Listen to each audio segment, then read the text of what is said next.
जय हिंद दोस्तों। बात करेंगे हम समसामयिकी करंट अफेयर्स की।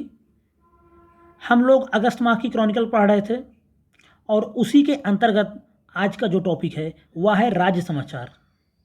बहुत से प्रमुख राज्यों की कुछ महत्वपूर्ण ऐसे न्यूज़ हैं जो एग्ज़ाम में निकल कर आते रहते हैं, उस पर हम लोग चर्चा करेंगे। उससे पहले एक और बात कहना चाहेंगे, जो भी चैनल पर पहली बार आए हों चैनल को सब्सक्राइब करें, लाइक करें। वीडियो पसंद आए तो लाइक तभी करें जब वीडियो पूरा देखें और उन्हें पसंद आए तो चैनल को सब्सक्राइब करें, शेयर करें। सीधे बात करेंगे हम लोग राज्य समाचार के अंतर्गत। जो पहला अपना राज्य दिख रहा है वह है राजस्थान।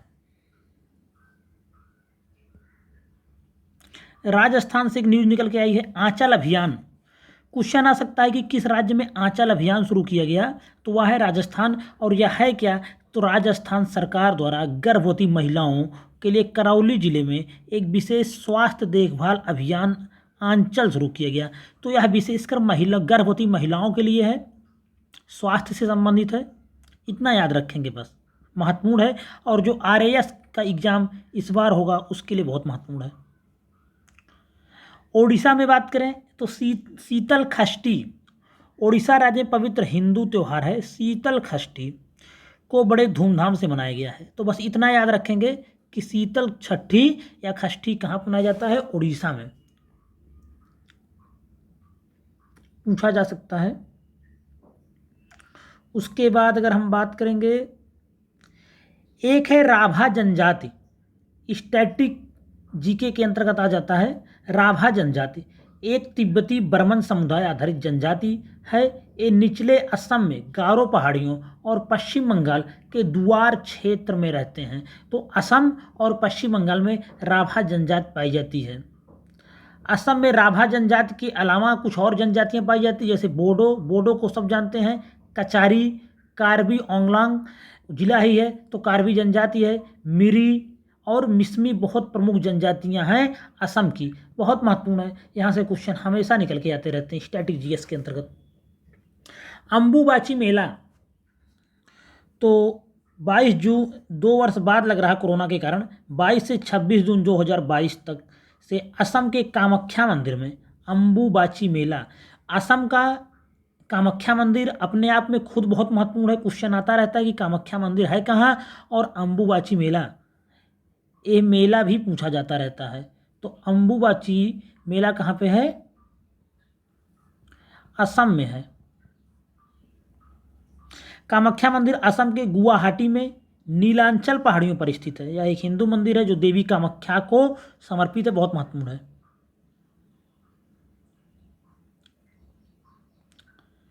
असम में एक और त्यौहार है बैखो त्यौहार। त्यौहार से क्वेश्चन हमेशा एग्जाम में आ रहे हैं और इस समय बहुत सारे आ रहे हैं।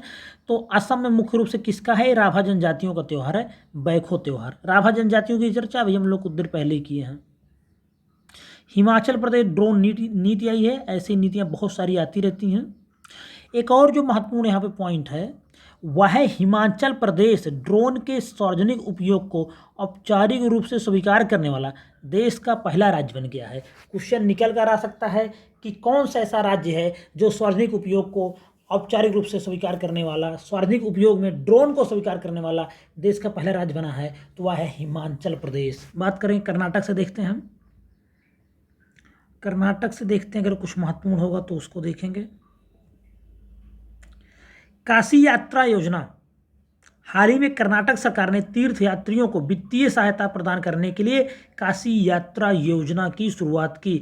अगर काशी यात्रा वैसे आज अगर आप नहीं पढ़े रहेंगे तो उत्तर प्रदेश सरकार से लगा सकते हैं, क्योंकि काशी बनारस में है, सब जानते हैं काशी नगरी। तो इसमें क्या होगा, तो इस योजना के अंतर्गत उत्तर प्रदेश के वाराणसी में काशी विश्वनाथ मंदिर की तीर्थ यात्रा करने के इच्छुक 30,000 तीर्थयात्रियों में से प्रत्येक को 5,000 रुपये की नगद आर्थिक सहायता प्रदान कर दी जाएगी। कहाँ पे है, कर्नाटक में है काशी यात्रा।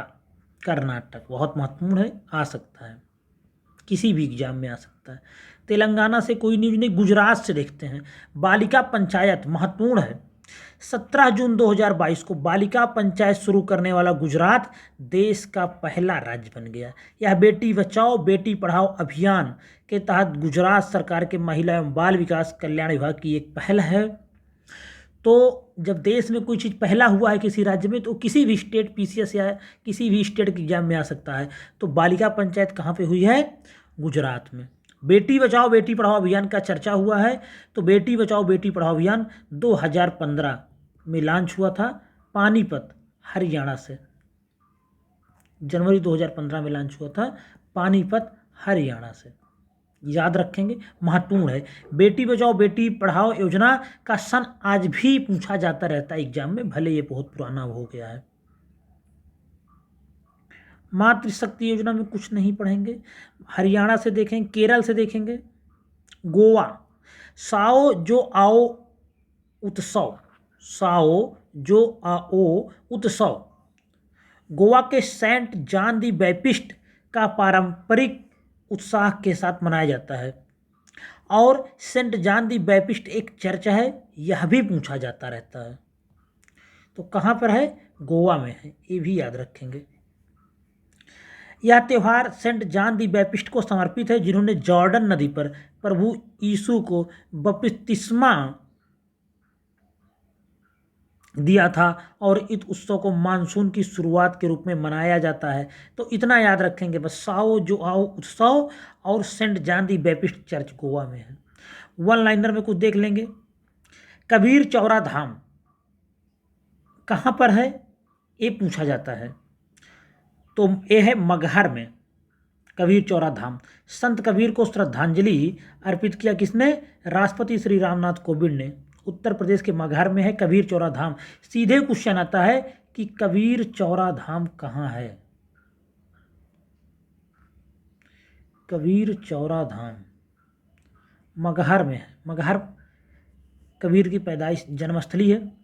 संत कबीर अकेदमी तथा अनुसंधान केंद्र और स्वदेश दर्शन योजना का भी उद्घाटन किया। कहाँ पे? मगहर में। उसके बाद बात करें, राजीव गांधी खेल रत्न पुरस्कार की शुरुआत की गई है। राजस्थान के मुख्यमंत्री ने खिलाड़ियों के लिए राज्य में राजीव गांधी खेल रत्न की शुरुआत की है। तो राजीव गांधी खेल रत्न पुरस्कार की शुरुआत, क्योंकि पहले ये राष्ट्रीय था लेकिन अब मेजर ध्यानचंद के नाम पे कर दिया गया है, तो इसीलिए राजस्थान में कांग्रेस सरकार है और वहाँ पे मुख्यमंत्री ने राजीव गांधी खेल रत्न पुरस्कार की शुरुआत की है। कन्फ्यूज नहीं होना है, स्टेट का पुरस्कार है, राजस्थान के आरएएस के लिए महत्वपूर्ण हो सकता है, उत्तर प्रदेश के किसी भी एग्जाम के लिए महत्वपूर्ण हो सकता है। हाल में सिक्किम ने ब्लू ड्यूक तितली को स्टेट बटरफ्लाई घोषित किया है। किसको? ब्लू ड्यूक तितली को स्टेट बटरफ्लाई घोषित किया है, याद रखेंगे। मुख्यमंत्री पीएस गोले ने विश्व पर्यावरण दिवस समारोह कब होता है? 5 जून के दौरान ब्लू ड्यूक को सिक्किम की स्टेट बटरफ्लाई घोषित किया है। ब्लू ड्यूक तितली सिक्किम की एक देसी तितली है की प्रजाति है, तो याद रखेंगे ब्लू ड्यूक क्या है? तितली है, सिक्किम की स्टेट बटरफ्लाई घोषित की गई है। हाल ही में आंध्र प्रदेश सरकार ने भ्रष्ट अधिकारियों की रिपोर्ट के लिए 14,400 ऐप लॉन्च किया। इस ऐप को एंटी करप्शन ब्यूरो ने विकसित किया है, कोई बहुत महत्वपूर्ण नहीं है, कोई जान देंगे। गोवा के मुख्यमंत्री ने समुद्र तटों के समग्र प्रबंधन के लिए बीच विजिल ऐप लॉन्च किया। एक और ऐप था ऐसे ही, सी विजिल ऐप। तो जो सी विजिल ऐप था वह था चुनाव आयोग से संबंधित। सी विजिल ऐप यह था निर्वाचन आयोग से संबंधित, उसी की तर्ज पर लॉन्च हुआ है बीच विजिल ऐप। किसका है? गोवा के मुख्यमंत्री ने समुद्र तटों के समग्र प्रबंधन के लिए लॉन्च किया। 11 जून 2022 को केरल के मुख्यमंत्री पिनराई विजयन ने कोच्चि में कैंसर निदान और अनुसंधान केंद्र का उद्घाटन किया, जो व्यापक कैंसर निदान सेवाओं के लिए देश की पहली ऑन्कोलॉजी प्रयोगशाला। कहाँ पर? केरल में। केरल वैसे भी स्वास्थ्य के दृष्टिकोण से बहुत अच्छा राज्य है। तो केरल के मुख्यमंत्री पिनराई विजयन ने कोच्चि में, कहाँ पे हुआ है? केरल के कोच्चि में देश की पहली ऑन्कोलॉजी प्रयोगशाला। बिहार के जमुई जिले में 27.6 टन खनिज युक्त अयस्क और लगभग इतना मिलियन टन 222.88 मिलियन टन सोने का भंडार मौजूद है, ऐसा कहना। कहाँ पे? बिहार के जमुई जिले। जब भी बिहार के बिहार में सोना कहाँ कहाँ पाया जाता है उसकी चर्चा होती है, तो बिहार का जमुई जिला भी लिखा जा सकता है, जमुई की भी चर्चा होती है। तो जमुई बीपीएससी के लिए महत्वपूर्ण हो सकता है। नागा नक्टी डैम भी वहीं पर है, वो भी महत्वपूर्ण हो सकता है। जमुई में ही नागी नक्टी डैम है, बहुत एग्जाम में पूछा जाता है बीपीएससी के, ये भी महत्वपूर्ण हो सकता है। इसी के साथ राज्य समाचार, यही जो भी राज्य से संबंधित बहुत महत्वपूर्ण न्यूज़ थी वो सब खत्म होती है। और आपसे एक बार फिर कहना चाहेंगे, चैनल को सब्सक्राइब करें, लाइक करें वीडियो पसंद आए तो, और सब्सक्राइब करें। धन्यवाद।